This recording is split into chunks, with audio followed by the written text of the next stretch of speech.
Dear students, welcome to my YouTube channel physics with Vikas sir. आज हमारे साथ एक शिक्षक महोदय हैं, रिस्पेक्टेड धनंजय वर्मा जी, जो कि आज आपको अकाउंटेंसी में और बीएसटी में बताएंगे कैसे बेस्ट तरीके से प्रिपरेशन करना है और किस तरह से एग्जाम में बेस्ट तरीके से मार्क को गेन करना है। सबसे पहले हम सर से उनका इंट्रोडक्शन जानना चाहेंगे। धनंजय वर्मा, अकाउंटेंसी। जी सर, जैसा कि अब बोर्ड एग्जाम में टाइम बहुत ही लिमिटेड रह गया है, तो बच्चों को किस तरह से स्ट्रेटजी बनानी चाहिए ताकि वो अकाउंटेंसी को बेस्ट तरीके से प्रिपेयर कर सकें? फर्स्ट देखा जाए तो अभी स्टूडेंट्स के पास समय काफ़ी है। 2 मंथ है अप्रॉक्स अभी पड़ा हुआ है। तो मेरे हिसाब से 2 मंथ के हिसाब से बहुत सारे बच्चे ऐसे होते हैं, वो सोचते गैस पेपर ले लें या प्रीवियस मतलब सैम्पल पेपर को यूज़ करें। तो अभी भी कोई सैम्पल पेपर या गैस पेपर यूज़ करने की ज़रूरत नहीं है। मेरे हिसाब से आप चाहे टीएस ग्रेवाल बुक उठा लीजिए या फिर गोयल की बुक ले लीजिए।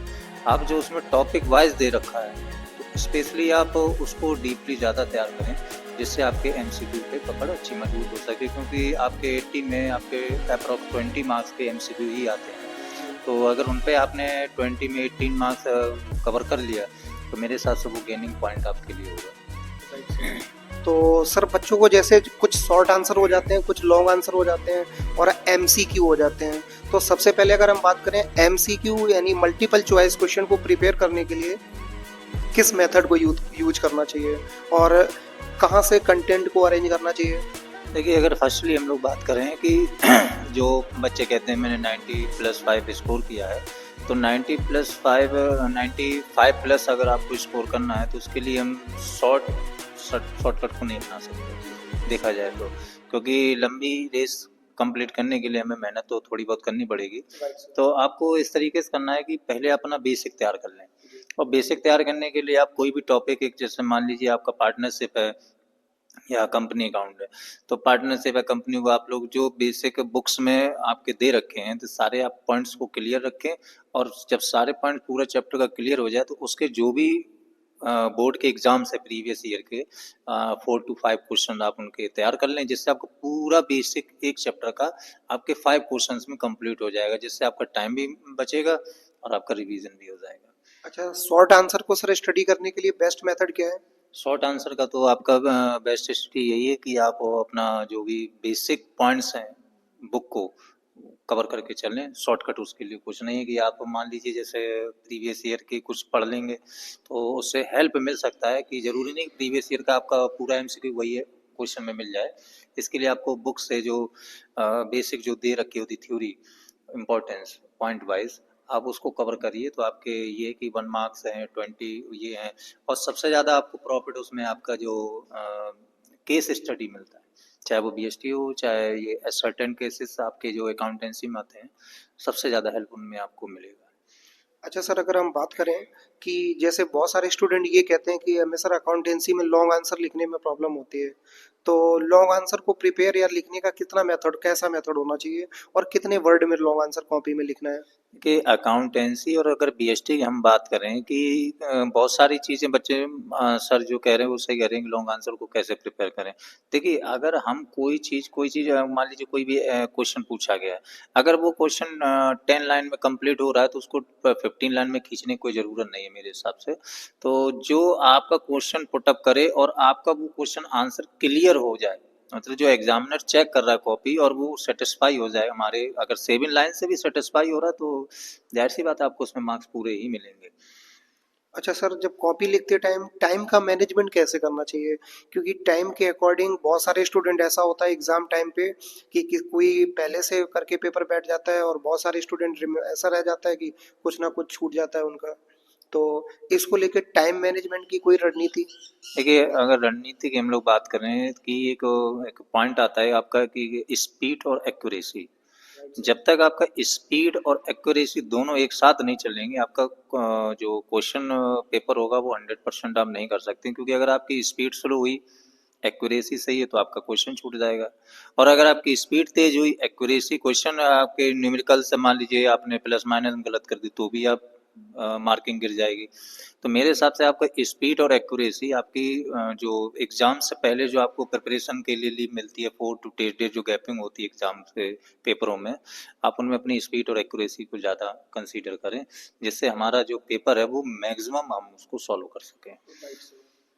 तो सर जैसे राइटिंग को लेके भी बहुत सारे इश्यूज आते हैं कि राइटिंग को भी इम्पोर्टेंस देना चाहिए कि नहीं देना चाहिए।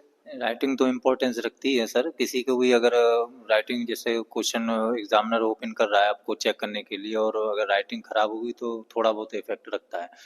100 में 10% आप मान ही लीजिए इफेक्ट रखता है। तो सर जैसे बच्चे अब प्रिपरेशन कर रहे हैं अपने बोर्ड एग्जाम के लिए, तो अकाउंटेंसी को और बिजनेस स्टडीज को इन्हें कितना टाइम देना चाहिए घर पे, समथिंग कुछ तो क्राइटेरिया बना के चलना चाहिए। नॉर्मली अप्रोक्स 3 ओवर आपका अकाउंटेंसी हो गया और 2 ओवर इकोनॉमिक्स और 1 ओवर बीएसटी। इस तरीके से अगर आप स्ट्रेटजी रखेंगे फिर धीरे धीरे जब आपका कवर हो जाएगा ना तो आप ऐसा करिए उसको थोड़ा थोड़ा कम भी कर सकते हैं, ऐसा नहीं है। और ज़्यादा करने की आप बिल्कुल कोशिश ना करें क्योंकि वो फिर आपके दिमाग को थोड़ा सा बोझल कर देगा और जिससे आप उससे मन हटने लगेगा। इसलिए जितना भी पढ़ें मन से पढ़ें, वो ज़्यादा आपके लिए बेटर है। तो सर बच्चों को अभी न्यू नोट्स पे वर्क करना चाहिए, मोस्टली स्टूडेंट न्यू नोट्स बनाते हैं। नहीं नहीं, नोट्स आप अपने हिसाब से बनाइए। जैसे बहुत सारे बच्चे मार्केट से खरीदने की कोशिश करते हैं तो उनका स्ट्रेटेजी अलग होता है। अब हर बच्चे का जो माइंड लेवल होता है वो अलग होता है। तो नोट्स आप अपने लेवल के हिसाब से शॉर्ट में जितना आप उसको समझ सकें, जैसे 2 लाइन आपने लिखा तो वो आपको समझ में आनी चाहिए ना, एग्जामिनर के समझ में आनी चाहिए कि हाँ वो उसको चीज़ को समझ सके।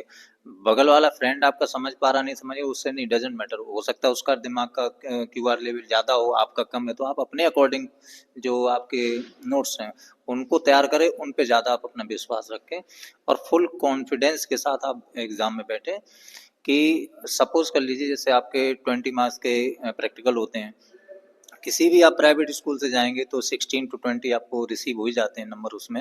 फिर आपका 20 इधर बचा आपका एमसीक्यू और 1 मार्क्स में, आप कोशिश करके 17-18 उसमें लीजिए तो 100 में 40 में आपको 36 तो ऐसे ही मिल गए। अब बाकी बचे हुए नंबरों में आप अपने नंबर तो खींच सकते हैं ना पूरे साल में देख के, उस हिसाब से आप कर सकते हैं कवर।